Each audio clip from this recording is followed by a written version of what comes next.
Hola a todos y bienvenidos a una edición más de Conceptos Bíblicos. El título de esta semana es La caída.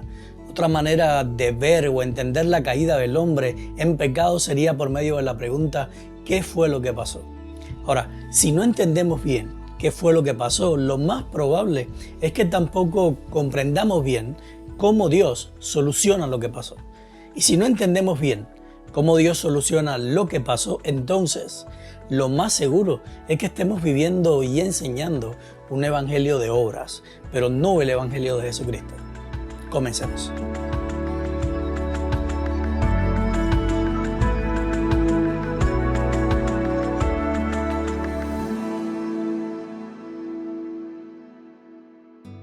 La semana pasada analizamos la creación y cuando llegamos a Génesis 2, vemos que la humanidad entra en el estado donde debió permanecer para siempre. Y ese estado es lo que la Biblia llama reposo o el descanso de Dios. Génesis 2.1 dice, así quedaron terminados los cielos y la tierra y todo lo que hay en ellos. Ahora es interesante que inmediatamente después la narración dice que Dios reposó en el séptimo día. Verso 2. Pero ¿qué significa eso? Hay dos cosas bien importantes que necesitamos tener en cuenta para responder esta pregunta. Número 1, al final de cada día, la narración deja bien claro que el día comienza y cuándo termina. Al decir, y fue la tarde y la mañana, el primer día, el segundo día, y así sucesivamente hasta llegar al sexto día. En cambio, el séptimo día sabemos que comenzó en algún momento, pero nunca tiene final. Y la pregunta sería, ¿por qué? Y la respuesta es bien sencilla, porque nunca fue la intención de Dios que terminara. El día séptimo no era algo especial que sucedería entre creador y criatura una vez cada 7 días cuando Adán y Eva dejaran de hacer sus labores o ocuparse de sí mismos, sino que el séptimo día marcó el comienzo de un estado de relación íntima o descanso continuo, perpetuo entre creador y criatura. Según Génesis 2, del 2 al 3, cuando Dios crea el séptimo día, lo bendice y lo reserva para relacionarse continuamente con el hombre. Es por eso que la narración especifica que no solo lo bendijo, sino que también lo santificó, porque todo lo que entra en relación y armonía con Dios es santificado o se convierte en una extensión de lo que Él es, o sea, amor. Adán y Eva habían sido creados a imagen y semejanza de Dios. Sin embargo, era solo por medio de una relación íntima y continua con su Creador que aprenderían las implicaciones de llevar plasmados en ellos el mismo carácter de su Hacedor. Y número 2, Génesis 2.2 es bien específico en decir qué fue lo que Dios terminó en el séptimo día y de qué Dios reposó en ese día. Y eso fue de toda la obra que hizo. Y la pregunta es, ¿había hecho Dios alguna obra física que implicara agotamiento dentro del proceso de creación? Por supuesto que no. Solamente si dejamos de un lado el hecho de que Dios no se agota ni se cansa, aún así, Dios todo lo creó por medio de su palabra. Él dijo y fue hecho. Y ese proceso se repitió por 6 días. Y en el sexto día utilizó sus manos para formar al hombre de la tierra. Y esto tampoco es algo que conlleva cansancio o agotamiento físico. Por lo tanto, el reposo de Dios no involucró un descanso físico, sino que fue en términos espirituales. Tú puedes estar de acuerdo conmigo o no, pero el relato de la creación no enseña que Dios creó el séptimo día para que fuera el día de descanso del hombre, sino que Dios invitó al hombre a entrar junto con él en un descanso eterno en el séptimo día. Y eso, como dirían en mi país, no es lo mismo ni se escribe igual. Génesis 2 nos muestra que Dios creó el jardín del Edén para que el hombre habitara en él para siempre. Y sabemos que Edén significa placer o lugar de deleite. Ahora, Génesis 2.15 describe 2 acciones de Dios que son bien importantes.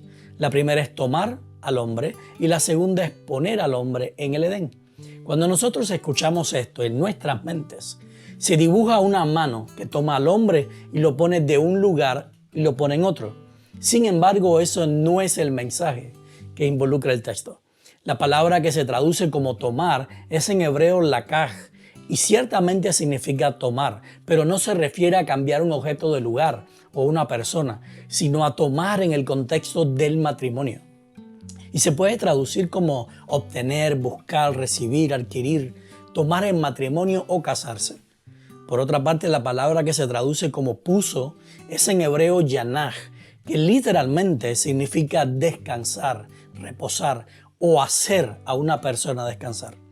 En otras palabras, el descanso del hombre no está en un día de la semana, sino en habitar y en convivir en una relación íntima y permanente con Dios, exactamente como un matrimonio. Y yo te pregunto, piensa en lo que el hombre tenía con Dios habitando junto a él en el Edén. Piensa en lo único que le daba descanso y seguridad al hombre era esa relación íntima o de matrimonio con Dios. Piensa en que lo único que hacía del Edén un lugar placentero o un lugar de deleite era el vivir en un descanso permanente o continuo con Dios. Ahora lee Génesis 3 y responde, ¿qué fue lo que pasó? ¿Cuál fue el propósito de la serpiente? ¿Hacia qué estaban destinadas sus palabras? ¿Qué era lo que quería quitarle o robarle la serpiente a Dios? Y finalmente, ¿qué fue lo que Dios perdió? ¿Saben una cosa? Por mucho tiempo, cada vez que estudiaba el relato de la caída, me hacía las preguntas equivocadas. Y al hacerme las preguntas equivocadas, casi siempre o solamente podía encontrar respuestas que estaban desprovistas de propósito. Fue solo cuando entendí lo que el hombre tenía con Dios en el jardín del Edén, lo que me hizo comenzar a preguntarme cosas muy diferentes. Ahora, como siempre te digo, tú puedes estar de acuerdo conmigo o no, pero según lo que vimos anteriormente, Dios y el hombre entran en una relación íntima en el séptimo día. O pudiéramos decir que se hacen una sola carne o se casan, y es en la permanencia de esta relación tan íntima que se encuentra el reposo y el Edén se convierte en un lugar de deleite. Eso quiere decir que la unión que el hombre y Dios tenían en el Edén estaba basada en la confianza mutua. Y donde hay confianza mutua, hay perfecta paz, hay total libertad, hay completa seguridad y hay felicidad abundante. Por lo tanto, Génesis 3 comienza describiendo lo que la serpiente hizo para romper la confianza mutua que existía entre Dios y el hombre. Porque al quebrantar la confianza mutua, estaba destruyendo también el reposo, la paz, la libertad, la seguridad y la felicidad que habían en el Edén. Ahora, no hay mejor manera de destruir la confianza mutua en una relación que sembrando dudas en una de las partes involucradas. Es por eso que la primera pregunta de la serpiente a la mujer fue, ¿así que Dios les ha dicho a ustedes que no coman de ningún árbol del huerto? La serpiente sabía perfectamente la respuesta que la mujer le iba a dar y sabía que la mujer iba a corregirla diciéndole lo que Dios dijo realmente. Pero eso no importaba porque ya su plan estaba en marcha y eso era todo lo que ella quería.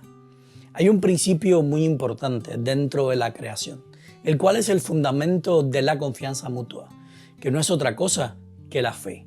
Y eso que es central o indispensable para la fe es la palabra de Dios. Juan, en la introducción de su evangelio, revela este misterio de la creación al ligar la palabra de Dios con la vida, la luz verdadera y Jesús. Esto mismo también lo encontramos en la expresión no solo de pan vive el hombre, sino de toda palabra que sale de la boca de Dios. Mateo 4:4. Y finalmente, Romanos 10:17 añade, así que la fe o la confianza proviene del oír y el oír proviene de la palabra de Dios. Eso quiere decir que cada pregunta y comentario de la serpiente estaban destinados a que la mujer dudara de la palabra de Dios o de la palabra que Dios le había dicho, porque al dudar de la palabra de Dios dejaría de vivir por ella y eso implicaba quitarle aquello que la mantenía viva. Ahora, esto es bien importante y luego lo vamos a ver más detalladamente en las demás cosas que le dice la serpiente.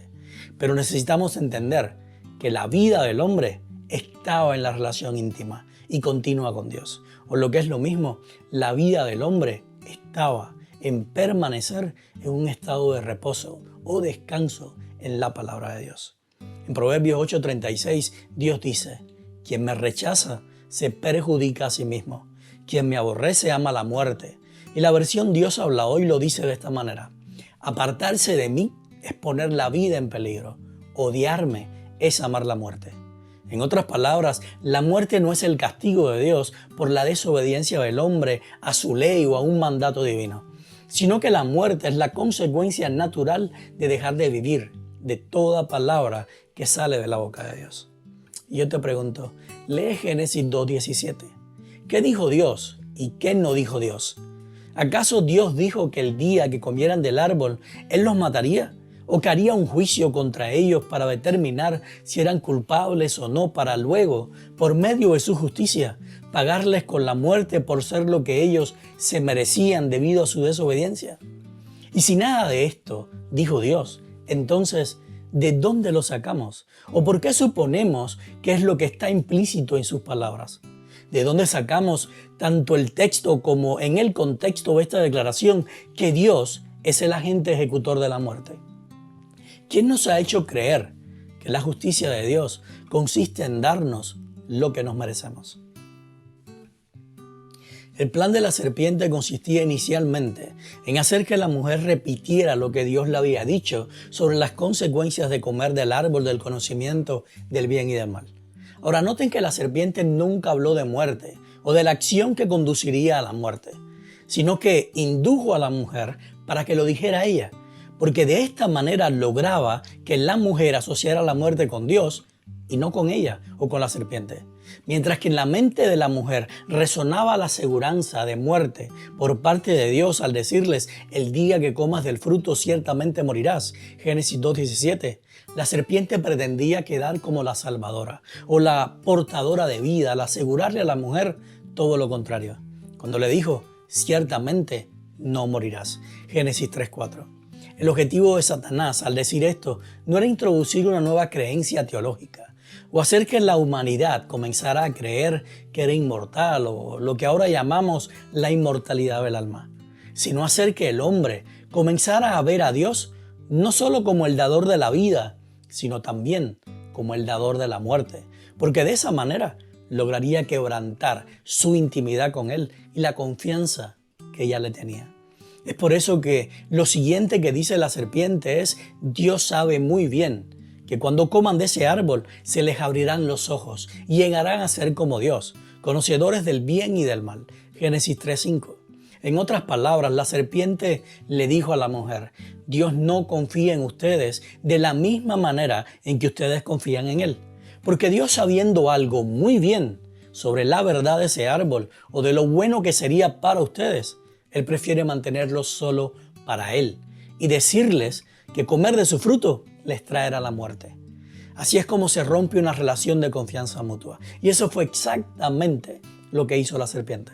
Satanás hizo que la mujer dudara del amor de Dios hacia ella, que dudara del ser que la había creado y la había pedido que se uniera a Él en una relación íntima que durara para siempre. La hizo dudar de aquel que sus palabras son solamente vida y hace que todo a su alrededor sea bueno en gran manera, para que comenzara a verlo como un ser mentiroso, egoísta, manipulador, celoso, envidioso y por sobre todas las cosas, un juez cruel, vengativo y sin misericordia, cuya justicia no pasa por alto ni perdona a aquellos que lo desobedecen.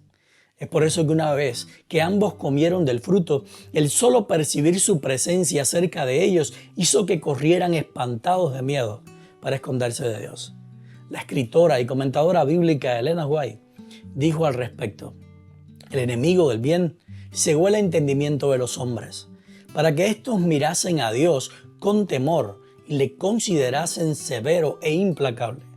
Satanás indujo a los hombres a concebir a Dios como un ser cuyo principal atributo es una justicia inexorable, como un juez severo, un acreedor duro y exigente. Representó al Creador como un ser que velase, con ojos celosos, para discernir los errores y las faltas de los hombres y hacer caer juicio sobre ellos. A fin de disipar esta densa sombra, vino el Señor Jesús a vivir entre los hombres y manifestó al mundo el amor infinito de Dios. Camino a Cristo, página 10.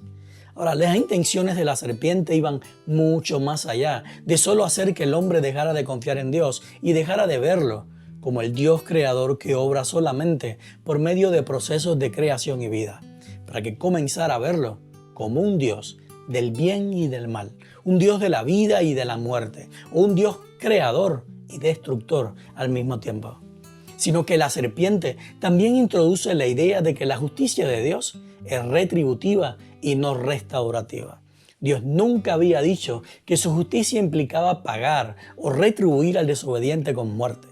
Sin embargo, cuando la serpiente insinúa que Dios le había mantenido oculto el beneficio de comer del árbol del conocimiento del bien y del mal, también estaba insinuando que la muerte solo podía venir como resultado de la ira de Dios sobre ellos, porque no quería que alguien más le hiciera competencia.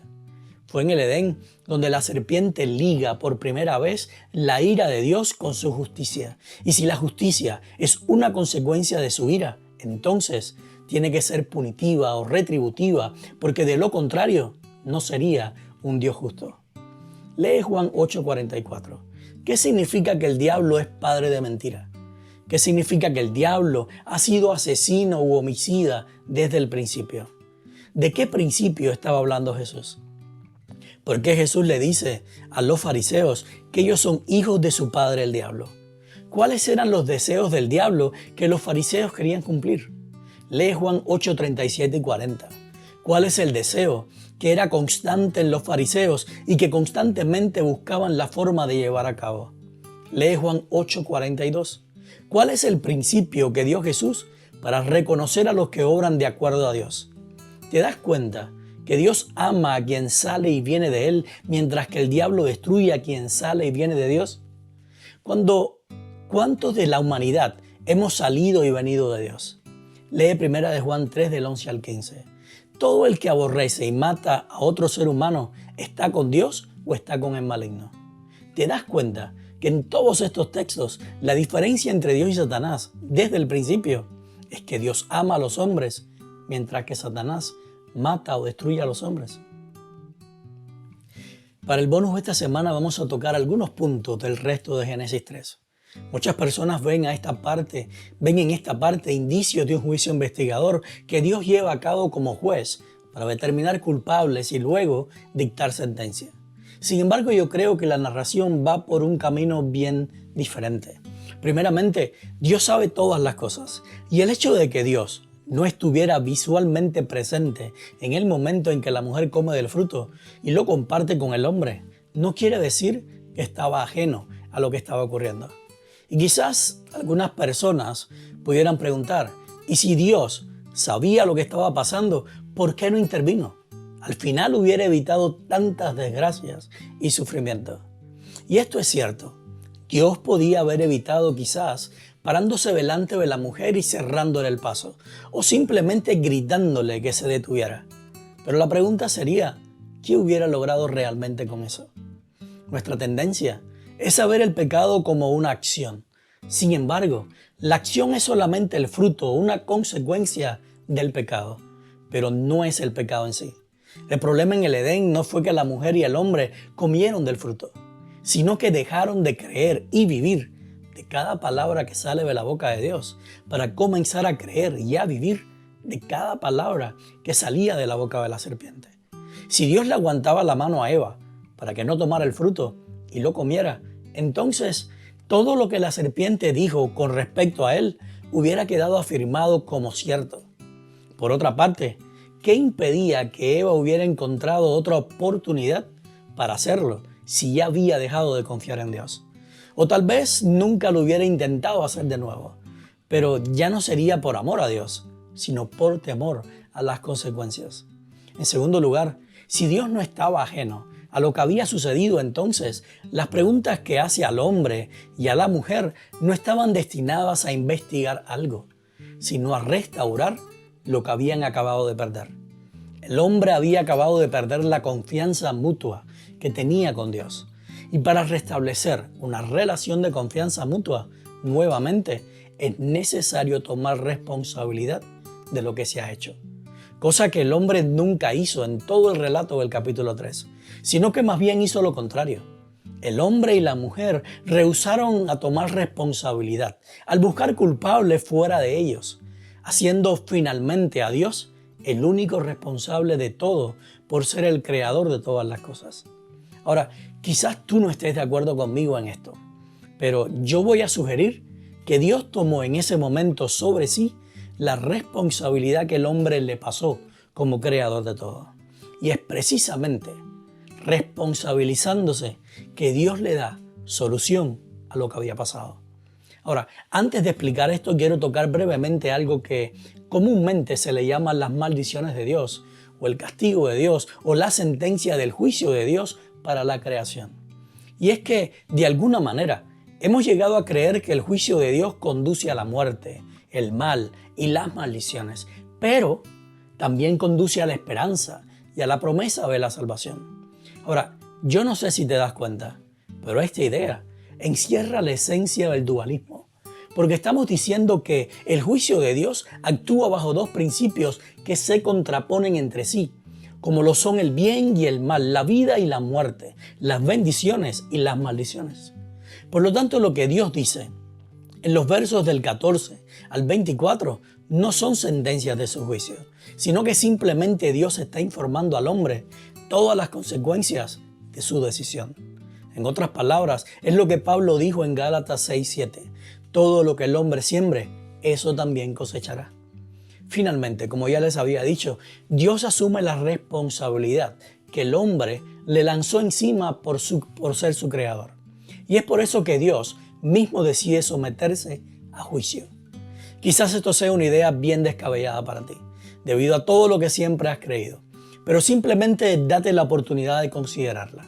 Si nos ponemos a pensar, todo lo que se dice de nosotros es cierto, y quizás es hasta menos de lo que realmente somos.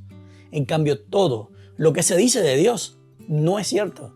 De hecho, la serpiente fue la primera en acusar a Dios de ser un tirano inexorable, un juez severo, cruel y autoritario. En el Edén, le dijo a la mujer que Dios le había mentido y que le había ocultado cosas con toda intención, mientras la hacía creer que tenía una relación íntima con ella.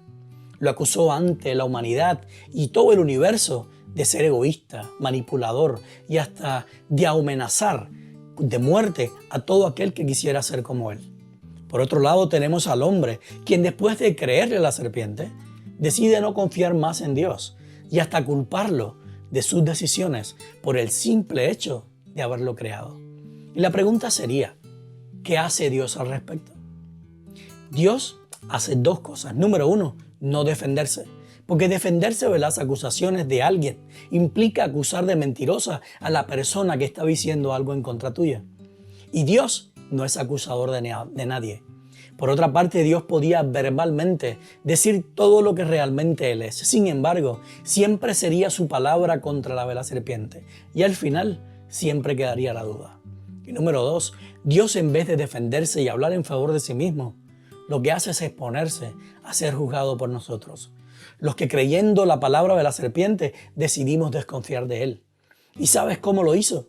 Habitando en medio nuestro, tomando nuestra propia forma, naciendo como un niño indefenso y completamente vulnerable, porque de esta manera nos estaba mostrando que a pesar de toda la maldad que puede haber en el corazón del hombre debido al pecado, Él aún sigue decidiendo confiar en nosotros.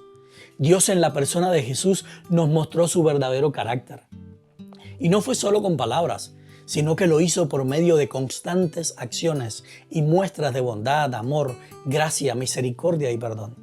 Y aun cuando volvimos a culparlo de todos nuestros males, aun cuando una vez más, de la misma manera que en Edén, rehusamos hacernos responsables por nuestros pecados y lo hicimos a Él, responsable de nuestra culpa, clavándolo en una cruz, de igual manera, cayó y no abrió su boca para defenderse, sino solamente para darnos la seguridad de su perdón. Es por eso que Jesús dijo en Juan 5:22, el Padre no juzga a nadie, sino que todo juicio lo ha entregado a su Hijo. Y luego en Juan 8:15 dijo, ustedes juzgan según los criterios humanos. Yo, en cambio, no juzgo a nadie. Y si el Padre no juzga a nadie y el Hijo tampoco juzga a nadie, por la sencilla razón de que es Dios el único que está siendo enjuiciado. De hecho, Pablo dice en Romanos 3:4, Dios actúa siempre conforme a la verdad. Aunque todo hombre sea mentiroso, pues la Escritura dice de él, serás tenido por justo en lo que dices y saldrás vencedor cuando te juzguen.